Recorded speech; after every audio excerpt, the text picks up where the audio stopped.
Hi, this is Gary. Welcome to today's video. So today, it's another unboxing day. We're going to be unboxing, or as I like to call it, unenveloping, this little envelope which has arrived from China. This week, it's going to be a bit of surprise what's in there. Why I'm saying that is I've ordered 3 pens and I can't tell from the label packaging which pen it is. So when we open it, that'll be the first time I know which pen has arrived. So it's going to be a little bit of a surprise for us all. Join me down on the mat, let's open this surprise, let's see the pen, let's do a writing sample with it, and then I'll give you my impressions of it.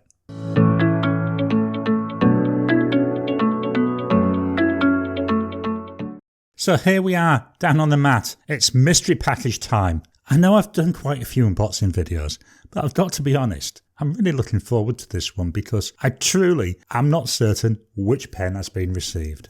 So let's open the package, let's do it together, let's see what is in this envelope. So that's the top off. Here we go. Oh yeah, there's definitely a pen in there. Slowly fetching it out. That reveals, oh, more bubble wrap. Yes, I know, I keep saying this, we get plenty of bubble wrap on this channel. Let's pull this out and reveal the actual pen. And here it is. So this pen is a Jinhao pen.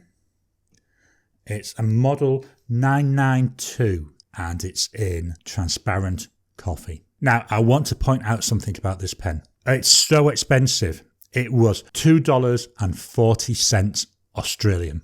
That's right, $2.40 Australian. This is the cheapest pen I have. And look at it. It looks really nice. Now, the other day I did a review of the Winsung 699. Here it is. Here's the Winsung 699 coming in. And I've got to be honest, I like the look of this. I like the look of the 992. Yes, it's smaller, but the colouring is very similar. It's got a gorgeous brown colour to it. It's got that gorgeous transparency to it. The other pen that this really brings to mind is this one, which is a Jinhao 200. The Jinhao 200, yes, it looks like it's slightly longer, but it's still a gorgeous looking pen with that brownie colour. So let's take a closer look at the 992. So at the top here, we've got that rounded end with it just looks like a black dot there. Now that could be where all the resin, all the plastic was brought together to cut it off. That then leads down into a silvered band here to which the clip's attached. The clip, fairly stiff. I find that though with a lot of Jinhao pens. We've got the actual cap itself. Well, there's a sticker on it, that'll come off soon. Tapers down, coming out here until we get to this band. And on the band, we've got Jinhao. And that appears to be all. No made in China written on this one, which is unusual. That's normally on a lot of pens that I get. The silver coloured band that comes down and it tapers down very quickly so that there's virtually no step down to the body. The body then continues in the same transparent brown gorgeous coloration. You can see inside it the converter. So we come here to the dome here, which is a little bit narrower than at the other end. The cap, well, let's have a look. There's half, there's 1 1¼ turns, so it comes off really easy. And it reveals this fairly small nib. I would say, I don't know, it might be a number 5, it might be even smaller than that. So there's that nib, quite an intricate looking nib. It's all silver coloured. It's a fine nib. If we turn it over, obviously we get that cheapy plastic feed. Unscrewing here, lets the body come off, and as we could already see, you know, we've got a Jinhao converter in here. We've got a plastic body fitting, and then we've got a little O-ring. There looks to be quite a few threads on this fitting here, so I'm wondering if this is something I could eyedropper. I don't intend to try that just yet. I'm going to just stick with the converter, but it's something I will keep in mind because it's a fairly small pen, so it could be that it might be worth really filling it up with ink. But I'm not sure because I'm not certain about up here at the top.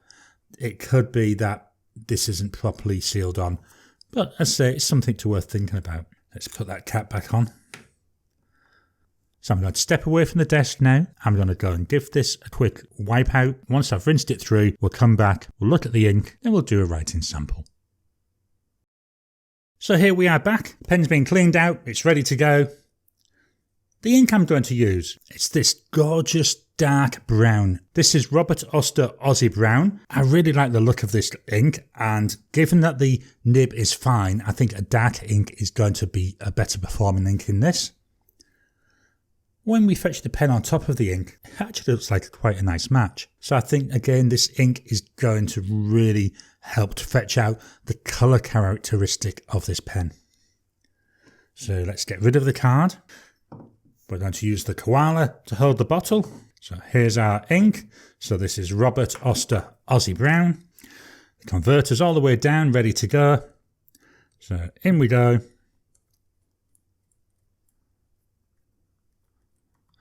That was up, now it's back down, and here we go, back up again. Let's see what we've got. Wow, what a really good fill. I mean, that converter's nearly full. Let me just give this a quick wipe off. Okay, we'll get rid of the ink.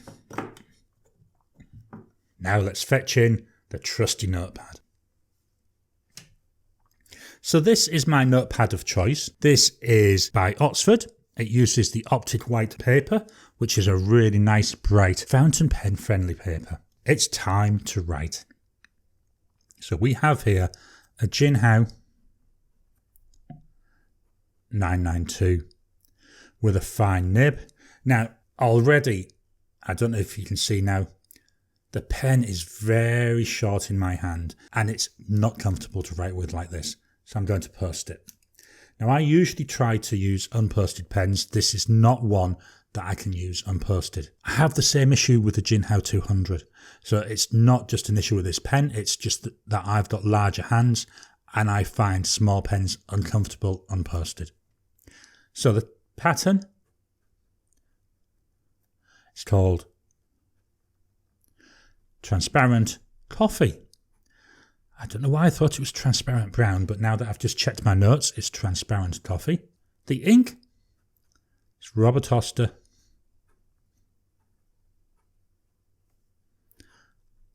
Aussie Brown. Love the colour of this ink, and as I say, in this fine nib, it seems to be really performing well. And I would actually say, to me, it does look like a coffee coloured ink to match the transparent coffee of the pen. Let's check our wetness. So immediate.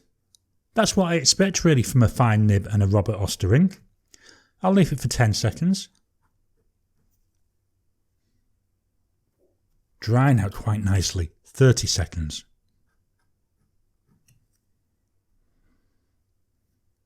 Well, that's nearly dry. For completeness, I'll leave it for 1 minute.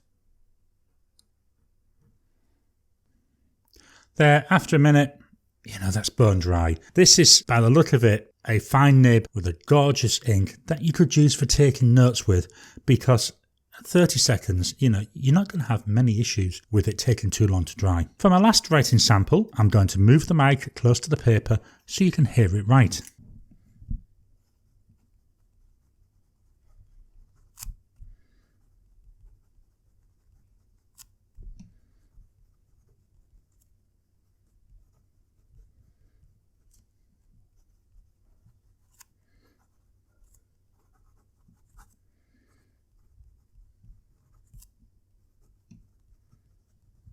That is so smooth. There's very little feedback. It is absolutely gorgeous and easy to write with.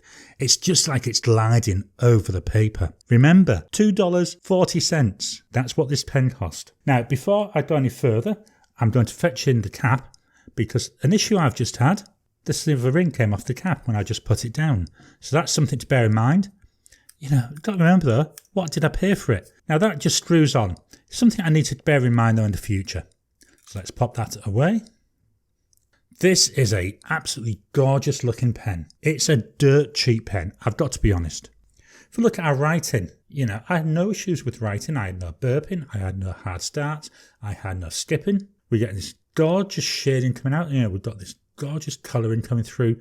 In virtually every word, I would say, we've got some character being shown from the pen and the ink. Absolutely love this. My first impressions, it's a small pen. You expect that for what you pay for it. Does it feel nice in the hand? I personally think it does. It needs to be posted. It's not one that you can comfortably write unposted. I love the transparent colour. I love being able to see what's going on inside the pen. I personally think that looks really nice. The ink I've paired with it, wow, they just go together so gorgeously. I mean, look at that.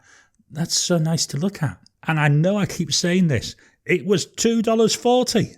It's the cheapest pen I have. And to be honest, I challenge you, go out and find a pen cheaper than this, because I've really struggled, and when I found this at $2.40, I was amazed. Now, if you think about how much do you spend on ballpoints and stuff, you know, I've paid more than $2.40 for a ballpoint refill. $2.40 for the whole pen. How could you not jump on this pen? So that's it. That's my initial thoughts on this pen. So overall, I think this is a really nice pen. I think it's a really affordable pen, and it's a pen I'm going to look at to see if I can get the whole range of colours, because as I say, at what it cost, I'd love to have all the colours that they do in it.